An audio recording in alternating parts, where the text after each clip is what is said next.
Let me tell you something that took me a long time to admit. I wasn't stuck because life was unfair.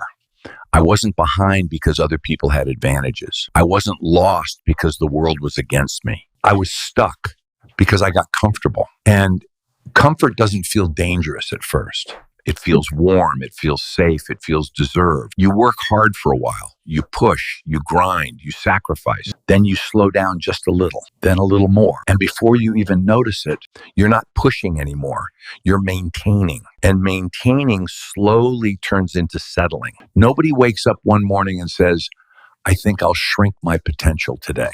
It happens quietly. You aim lower. You risk less. You speak softer. You stop raising your hand. You start protecting yourself from failure instead of chasing growth. And it looks responsible. It looks mature. It looks balanced. But deep down, you know when you're holding back. You know when you're playing it safe. You know when you could give more, but you're not. And that knowing, that's the uncomfortable part, because you can lie to other people. You can justify, you can explain, you can spin the story. But when you're alone at night, you know the truth. I remember the moment it hit me. It wasn't dramatic, no breakdown, no explosion, just a quiet realization. I was no longer chasing anything that scared me. I was operating inside what I already knew I could handle. And that's a problem, because growth lives outside your comfort zone, not slightly outside, way outside. I had convinced myself that I was tired, that I deserved rest, that I'd already proven enough. But when I really looked at it, I wasn't exhausted. I was avoiding discomfort. I wasn't burnt out. Avoidance needs discipline. And I had to be honest about which one I was dealing with. I was unwilling to stretch. There's a difference, and that difference matters, because exhaustion needs recovery. It's easier to say, I'll get serious next month. But if you keep pushing it to next month, you're just building a habit of delay. And delay is dangerous. Delay slowly becomes identity. You become the person who almost starts,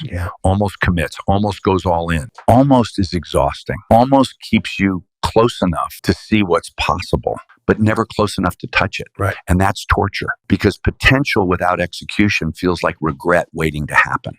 I had to ask myself something that most people avoid. If nothing changes, where am I in 5 years? The optimistic answer, not the fantasy, the honest one. Same habits, same excuses, same half commitment. That image scared me more than failure ever could. Failure is painful, but regret is slow poison. It lingers, it whispers, it shows up at 2 a.m. and asks, what if you had just tried harder? And I didn't want that future. So I made a shift, not a public announcement, not a dramatic reinvention, a quiet internal decision. I stopped negotiating with myself. I stopped asking how I felt. I stopped asking if I was motivated. I stopped waiting for some magical surge of energy.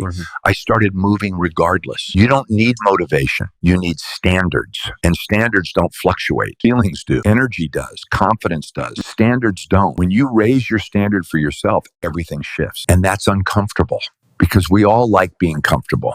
You stop tolerating your own excuses. You stop accepting your own laziness. You stop letting yourself off the hook so easily. We like ease. We like familiarity. We like the illusion that we're doing enough. But let me say something clearly. Enough for who? Enough compared to who? Enough according to what standard? If you compare yourself to your potential, you'll feel challenged. And potential is a ruthless mirror. If you compare yourself to average, you'll always feel ahead. It doesn't lie. You know what you're capable of. You know when you're underperforming. You know when you're capable of more discipline. And if you're honest, you know when you're bullshitting yourself. I had to confront that. I had to sit with the fact that I wasn't tired. I was comfortable. And comfort was shrinking me, not violently, gradually. I wasn't failing. I was fading. And fading is worse, because fading is subtle. You don't notice it until you're far from who you used to be. At some point, you have to decide, are you going to protect your ego or build your future? Because those two things rarely align. Growth requires you to look stupid sometimes, to be behind, to be bad at something new, to struggle publicly or privately. And pride hates that. Pride wants certainty. Pride wants control.